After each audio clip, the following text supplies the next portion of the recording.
अस्सलामुअलैकुम। जनाब Babubhai सोपारीवाला girls primary school, ધોરણ 8, વિષય સામાજિક વિજ્ઞાન, પ્રકરણ 12 ઉદ્યોગ. વિદ્યાર્થીનીઓ, ગયા તાસમાં આપણે પ્રકરણ 12 ઉદ્યોગમાં અર્થ અને તેની સંકલ્પના એટલે ઉદ્યોગનો અર્થ અને સંકલ્પના, ઉદ્યોગોનું વર્ગીકરણ અને ઔદ્યોગિક પ્રદેશો વિશે અભ્યાસ કરી ગયા હતા. આજે આપણે આપણા આજના તાસમાં મુખ્ય ઉદ્યોગોનું વિતરણ, તેમાં લોખંડ પોલાદ ઉદ્યોગ વિશે અભ્યાસ કરીશું. તો ચાલો આપણે શરૂ કરીએ. સૌપ્રથમ આપણે જોઈએ મુખ્ય ઉદ્યોગોનું વિતરણ. વિદ્યાર્થીનીઓ ધ્યાન આપજો. વિશ્વના મુખ્ય ઉદ્યોગોમાં લોખંડ પોલાદ ઉદ્યોગ, સુતરાઉ કાપડ ઉદ્યોગ, ઇલેક્ટ્રોનિક્સ ઉદ્યોગ અને ઇન્ફોર્મેશન ટેકનોલોજી આઈટી છે. બરાબર છે. વિશ્વના મુખ્ય ઉદ્યોગોમાં કયા કયા ઉદ્યોગોનો સમાવેશ થાય છે? તો તેમાં છે લોખંડ પોલાદ ઉદ્યોગ, સુતરાઉ કાપડ ઉદ્યોગ, ઇલેક્ટ્રોનિક્સ ઉદ્યોગ અને ઇન્ફોર્મેશન ટેકનોલોજી એટલે આઈટી છે. લોખંડ પોલાદ ઉદ્યોગ અને સુતરાઉ કાપડ ઉદ્યોગ ખૂબ જૂના ઉદ્યોગ છે. સૌથી જૂના ઉદ્યોગ કયા છે? લોખંડ પોલાદ ઉદ્યોગ અને સુતરાઉ કાપડ ઉદ્યોગ. જ્યારે માહિતી તકનીકી ઉદ્યોગ આઈટી એ નવા પ્રકારના વિકસતા ઉદ્યોગો છે. બરાબર છે ને? જ્યારે માહિતી તકનીકી ઉદ્યોગ એટલે આઈટી ઇન્ફોર્મેશન ટેકનોલોજી બરાબર છે, એક નવા પ્રકારના વિકસતા ઉદ્યોગો છે. હવે આપણે જોઈએ લોખંડ પોલાદ ઉદ્યોગ જર્મની, સંયુક્ત રાજ્ય અમેરિકા, ચીન, જાપાન અને રશિયામાં આવેલ છે. લોખંડ પોલાદ ઉદ્યોગ ક્યાં આવેલા છે? જર્મની, સંયુક્ત રાજ્ય અમેરિકા, ચીન, જાપાન અને રશિયામાં આવેલા છે. કાપડ ઉદ્યોગ ભારત, હોંગકોંગ, દક્ષિણ કોરિયા, જાપાન અને તાઇવાનમાં કેન્દ્રિત છે. અને કાપડ ઉદ્યોગ ક્યાં છે? કાપડ ઉદ્યોગ ભારતમાં, હોંગકોંગ, દક્ષિણ કોરિયા, જાપાન અને તાઇવાનમાં કેન્દ્રિત છે. ઇન્ફોર્મેશન ટેકનોલોજી ઉદ્યોગના મુખ્ય કેન્દ્ર મધ્યવર્તી કેલિફોર્નિયાના સિલિકોન વેલીમાં અને ભારતના બેંગ્લુરુ પ્રદેશમાં સ્થપાયેલા છે. ઇન્ફોર્મેશન ટેકનોલોજીના ઉદ્યોગો ક્યાં છે? મુખ્ય કેન્દ્ર મધ્યવર્તી કેલિફોર્નિયા સિલિકોન વેલીમાં અને ભારતના બેંગ્લુરુમાં એટલે ભારતના બેંગ્લુરુ પ્રદેશમાં સ્થપાયેલા છે. હવે આપણે આગળ જોઈએ લોખંડ પોલાદ ઉદ્યોગો વિશે. લોખંડ પોલાદ ઉદ્યોગોમાં ખૂબ મોટા પાયે મૂડીરોકાણ જરૂરી છે. લોખંડ પોલાદ ઉદ્યોગમાં મોટા પાયે મૂડીરોકાણ જરૂરી છે. વધારે મૂડીની જરૂરિયાત હોય છે. આ એક પોષક ઉદ્યોગ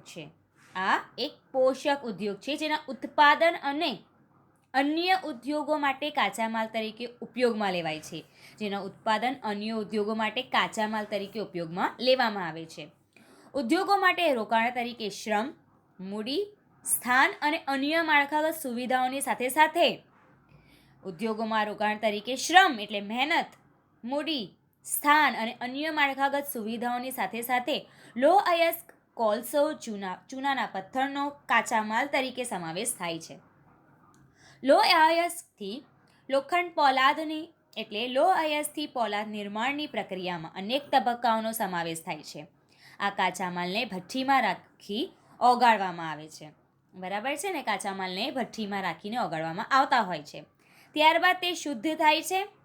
પ્રાપ્ત ઉત્પાદન પોલાદ બને છે, જે અન્ય ઉદ્યોગોમાં કાચા માલ સ્વરૂપે ઉપયોગમાં લઈ શકાય છે. બરાબર ને? ત્યારબાદ તે શુદ્ધ થાય છે. જ્યારે કાચા માલને ભઠ્ઠીમાં ઓગાળવામાં આવે છે ત્યારબાદ તે શુદ્ધ થાય છે અને પછી તે પોલાદ બને છે, જે અન્ય ઉદ્યોગોમાં કાચા માલ સ્વરૂપે ઉપયોગમાં લઈ શકાય છે.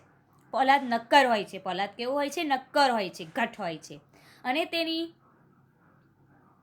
આસાનીથી કાપી અને આકાર આપી શકાય છે. બરાબર છે? તેને આસાનીથી કાપીને આકાર આપી શકાય છે કારણ કે તે નક્કર હોય છે. અથવા તેનાથી તાર બનાવી શકાય છે. તેનાથી શું બનાવી શકાય? તાર. એલ્યુમિનિયમ, નિકલ, તાંબુ જેવી અન્ય ધાતુઓને થોડા પ્રમાણમાં પોલાદમાં ભેળવી કઈ ધાતુઓને? એલ્યુમિનિયમ, નિકલ, તાંબુ જેવી અન્ય ધાતુઓને થોડા પ્રમાણમાં પોલાદમાં ભેળવી તેની મિશ્ર ધાતુઓ બનાવી શકાય છે. મિશ્ર ધાતુ પોલાદને ખૂબ સખત, મજબૂત અને પ્રતિરોધક ક્ષમતા પૂરી પાડે છે. હવે આપણે આગળ જોઈએ. આ છે વિશ્વના લોખંડ પોલાદ ઉદ્યોગોના કેન્દ્રો. આ વિશ્વના લોખંડ પોલાદ ઉદ્યોગોના કેન્દ્ર છે વિદ્યાર્થીનીઓ.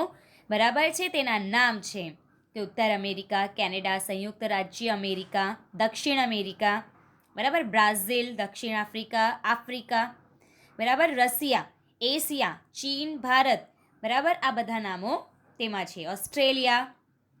ખ્યાલ આવ્યું? ચાલો આગળ જોઈએ. પોલાદ મોટે ભાગે આધુનિક ઉદ્યોગોનું કરોડરજ્જુ કહેવાય છે. પોલાદ મોટે ભાગે આધુનિક ઉદ્યોગોનું શું કહેવાય છે? કરોડરજ્જુ. લગભગ તમામ વસ્તુઓ કે જેનો આપણે ઉપયોગ કરીએ છીએ તે લોખંડ કે પોલાદમાંથી બને છે. જે પણ વસ્તુઓનો આપણે ઉપયોગ કરતા હોઈએ છીએ, ઘણી બધી વસ્તુઓ એવી છે કે જેનો આપણે ઉપયોગ કરીએ છીએ, તો તેમાં તે લોખંડ અને પોલાદમાંથી બને છે. એ છે વાહનો, રેલગાડી, ટ્રક અને બંદર નિર્માણમાં મોટે ભાગે પોલાદનો ઉપયોગ થાય છે. વાહનોમાં, રેલગાડીઓમાં, ટ્રક અને બંદર નિર્માણમાં તેનો ઉપયોગ થતો હોય છે પોલાદનો. આમ વિશાળકાય યંત્રથી માંડીને સોય સુધી, મોટા મોટા યંત્રથી માંડીને નાની સોય સુધી તેનો ઉપયોગ આપણે કરીએ છીએ. તેલના કૂવાઓનું પોલાદથી બનેલ મશીનો દ્વારા શારકામ કરવામાં આવે છે. પોલાદની પાઇપલાઇનથી તેલનું પરિવહન કરવામાં આવે છે. પોલાદની જ પાઇપલાઇન હોય તેથી તેલનું પરિવહન સરળતાથી થઈ શકે. ખનિજોનું ખોદકામ સ્ટીલના ઉપકરણોથી થાય છે. ખેતીના ઓજારો મોટાભાગે સ્ટીલમાંથી બને છે. ખેતીના જે ઓજારો હોય છે અલગ અલગ, તે ઓજારો સ્ટીલમાંથી બને છે. વિશાળ મકાનોનું માળખું સ્ટીલનું બનાવવામાં આવે છે અને જે મોટા મોટા મકાનો હોય છે તેનું પણ માળખું, બરાબર છે, તેની પણ રચના સ્ટીલનું ને આધારે કરવામાં આવે છે, એટલે સ્ટીલનું બનાવવામાં આવે છે. ભારતમાં લોખંડ પોલાદ ઉદ્યોગ કાચા માલ, સસ્તા મજૂર, પરિવહન અને બજારનો લાભ મેળવી ખૂબ વિકસિત થયો છે. તમામ મહત્વના સ્ટીલ ઉત્પાદક કેન્દ્ર જેવા કે ભિલાઈ, દુર્ગાપુર, બર્નપુર, જમશેદપુર, રૂરકેલા, બોકારો એ જ પ્રદેશમાં આવેલા છે. બરાબર છે. કયા? તમામ મહત્વના સ્ટીલ ઉત્પાદક કેન્દ્રો કયા છે? ભિલાઈ, દુર્ગાપુર, બર્નપુર, જમશેદપુર, રૂરકેલા, બોકારો એ જ પ્રદેશમાં આવેલા છે, જે 4 રાજ્યોમાં ફેલાયેલા છે. આ 4 રાજ્યો કયા છે? પશ્ચિમ બંગાળ, ઝારખંડ, ઓડિશા અને છત્તીસગઢ છે. બરાબર. ભદ્રાવતી અને વિજયનગર એટલે કર્ણાટકમાં છે, અને વિશાખાપટ્ટનમ આંધ્રપ્રદેશ અને સાલેમ તમિલનાડુમાં અન્ય મહત્વના પોલાદના કેન્દ્રો છે. ભદ્રાવતી, વિજયનગર કર્ણાટકમાં, વિશાખાપટ્ટનમ આંધ્રપ્રદેશ, સાલેમ તમિલનાડુ અન્ય મહત્વના પોલાદના કેન્દ્રો છે જે સ્થાનિક સંસાધનનો ઉપયોગ કરે છે. હવે આપણે આગળ જોઈએ. Tata Iron and Steel Company, TISCO, Jamshedpur. ઈસવીસન 1947 પહેલા ભારતમાં ફક્ત એક સ્ટીલનું કારખાનું હતું. ઈસવીસન 1947 પહેલા, આઝાદી પહેલા ભારતમાં ફક્ત એક સ્ટીલનું કારખાનું હતું, Tata Iron and Steel company limited. આ ખાનગી માલિકીનું હતું. કેવું હતું? ખાનગી માલિકીનું. સ્વતંત્રતા પછી સરકારે આ કાર્ય પોતાના હાથમાં લીધું, અને જ્યારે સ્વતંત્રતા આપણા ભારત દેશને મળી ત્યારે સરકારે આ કાર્ય પોતાના હાથમાં લીધું અને ઘણા લોખંડ પોલાદના કારખાના સ્થાપ્યા, અને પછી ઘણા બધા લોખંડ અને પોલાદના કારખાના સ્થાપ્યા. ઝારખંડમાં સુવર્ણરેખા અને ખરકઈ નદીઓના સંગમ નજીક સાકચીમાં હાલનું જમશેદપુર, બરાબર છે, એમનું નામ શું હતું? સાકચીમાં, એટલે હાલનું જમશેદપુર. ઈસવીસન 1907માં ટિસ્કોની શરૂઆત કરવામાં આવી હતી અને ઈસવીસન 1912થી સ્ટીલનું ઉત્પાદન શરૂ થયું હતું. સાકચીને અનેક કારણોથી સ્ટીલ કારખાનું સ્થાપવા માટે પસંદ કરાયું. આ એક સ્થળ બંગાળ નાગપુર રેલમાર્ગ પર કાળી માટી સ્ટેશનથી માત્ર 32 કિલોમીટર દૂર હતું. લોહ અયસ્ક કોલસા અને મેંગેનીઝ ખાણો ઉપરાંત કોલકાતાની નજીક પણ હતું, જ્યાં વિશાળ બજાર ઉપલબ્ધ હતું. ટિસ્કોને ઝરિયા ક્ષેત્રમાંથી કોલસો અને ઓડિશા તથા છત્તીસગઢમાંથી લોહ અયસ્ક, જૂના પથ્થર, ડોલોમાઇટ અને મેંગેનીઝ પ્રાપ્ત થયા હતા, અને ખરકી અને સુવર્ણરેખા નદીઓથી પર્યાપ્ત જળ જથ્થો મળી રહે છે. બરાબર છે, મળે છે, અને સરકારી પ્રોત્સાહનોથી એને પર્યાપ્ત મૂડી પણ પ્રાપ્ત થાય છે.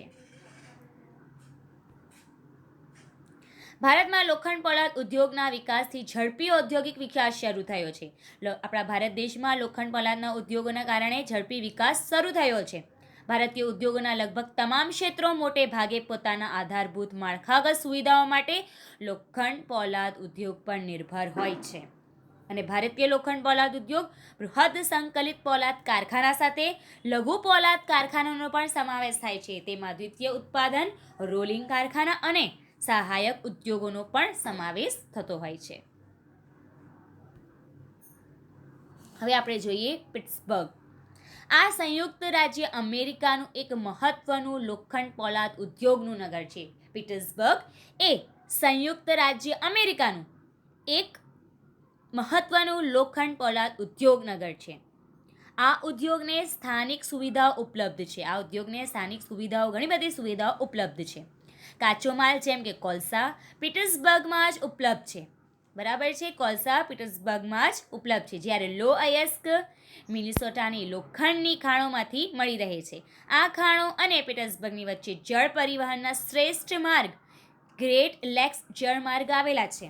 અને આ અયસ્કના નૌકા પરિવહન માટે રસ્તો જળમાર્ગ છે. ઓહિયો, મોનોગહેલા અને એલ્ધીની નદીઓ દ્વારા પૂરતા પ્રમાણમાં જળજથ્થો પણ તેને પ્રાપ્ત થાય છે. આજ પિટ્સબર્ગ ખૂબ મોટા લોખંડ પોલાદના કારખાના છે. બરાબર છે ને, આજે પિટ્સબર્ગમાં ઘણા બધા મોટા લોખંડ અને પોલાદના કારખાના આવેલા છે. આ કારખાના પિટ્સબર્ગ ઉપર મોનોગહેલા અને એલ્ધની નદીની ખાણોમાં તથા પિટ્સબર્ગની ઉપર નીચે ઓહિયો નદીના કિનારે આવેલા છે.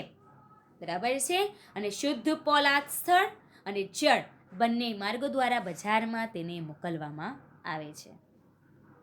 વિદ્યાર્થીનીઓ, આજે આપણે લોખંડ પોલાદ ઉદ્યોગ વિશે અભ્યાસ કરી ગયા. તમારે એ મુદ્દો ધ્યાનમાં રાખવાનો છે. આ ઉપરાંત જે પણ પ્રશ્ન તમને ગૂગલ ફોર્મમાં આપવામાં આવે તે તમારે ગૂગલ ફોર્મમાં સબમિટ કરવાનો છે અને સાથે તમારી સામાજિક વિજ્ઞાનની નોટમાં લખવાનો છે. અહીં આપણો તાસ પૂર્ણ થાય છે. Thank you.